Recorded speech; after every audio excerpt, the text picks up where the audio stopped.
আজকের এই আলোচনায় সবাইকে স্বাগতম।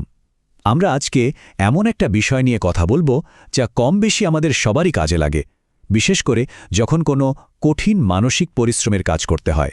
বিষয়টা হলো টাইম ম্যানেজমেন্ট বা সময় ব্যবস্থাপনা। চলুন তাহলে শুরু করা যাক। আচ্ছা, কখনো কি এমন হয় যে পড়ার টেবিলে বসার পর প্রথম দিকে বেশ মনোযোগ থাকে, কিন্তু সময় যত গড়ায় মনটাও কেমন যেন এদিক ওদিক চলে যেতে শুরু করে? ঘন্টার পর ঘন্টা বই তো সামনেই খোলা, কিন্তু মনে হয় যেন কিছুই মাথায় ঢুকছে না। এটা কিন্তু আমাদের প্রায় সবারই একটা খুব পরিচিত সমস্যা। আর এর কারণটা খুবই স্বাভাবিক, তাই না? একটানা যে কোনো কাজ করলেই যেমন ক্লান্তি আসে, পড়াশোনার ক্ষেত্রেও ঠিক তাই হয়। আমাদের মস্তিষ্ক ধীরে ধীরে ক্লান্ত হয়ে পড়ে, আর তার ফলেই মনোযোগ কমে যায়, যা পড়া হচ্ছে তা মনে রাখতে কষ্ট হয়, আর সব মিলিয়ে একটা মানসিক অবসাদ চলে আসে। তো এর সমাধানটা কি হতে পারে? দেখুন, সমাধানটা কিন্তু খুব বড় কিছু না, বরং কাজের পদ্ধতিতে ছোট্ট একটা পরিবর্তন আনাই যথেষ্ট।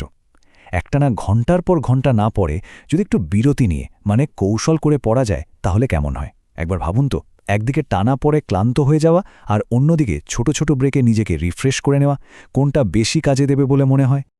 এই যে বিরতি দিয়ে কাজ করার কথা হচ্ছে, এর একটা কিন্তু বেশ জনপ্রিয় আর প্রমাণিত পদ্ধতি আছে। এটাকে বলা হয় পোমোডোরো টেকনিক। এটা আসলে সময় ব্যবস্থাপনার একটা দারুণ কৌশল, যেটা পুরো কাজের সময়টাকে ছোট ছোট ভাগে ভাগ করে দেয়। আর এই কৌশলটা ব্যবহার করা যে কি ভীষণ সোজা, এর বেসিক আইডিয়াটা মাত্র দুটো স্টেপের উপর দাঁড়িয়ে আছে। প্রথমত, ২৫ থেকে ৩০ মিনিট একদম ফোকাস করে অন্য কোনো দিকে মন না দিয়ে পড়তে হবে।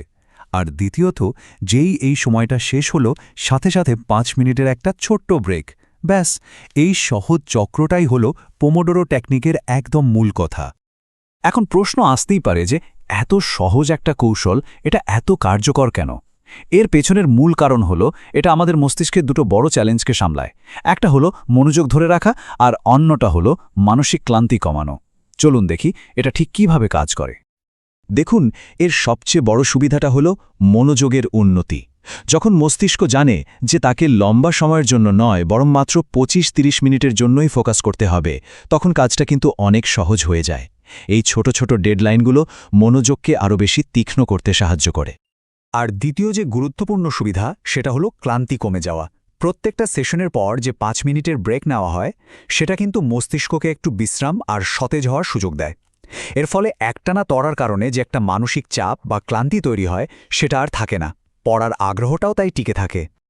তাহলে এই যে একটা সহজ কিন্তু দারুণ শক্তিশালী কৌশল নিয়ে আমরা কথা বললাম, এটা কিন্তু শুধু পড়াশোনার জন্য নয়, যে কোনো মানসিক কাজেই লাগানো যেতে পারে। শেষে একটা প্রশ্ন রেখে যাই, ভাবুন তো, এই সামান্য একটা পরিবর্তন কি আমাদের কাজ বা পড়াশোনার পুরো প্রক্রিয়াটাকেই আমূল বদলে দেওয়ার ক্ষমতা রাখে?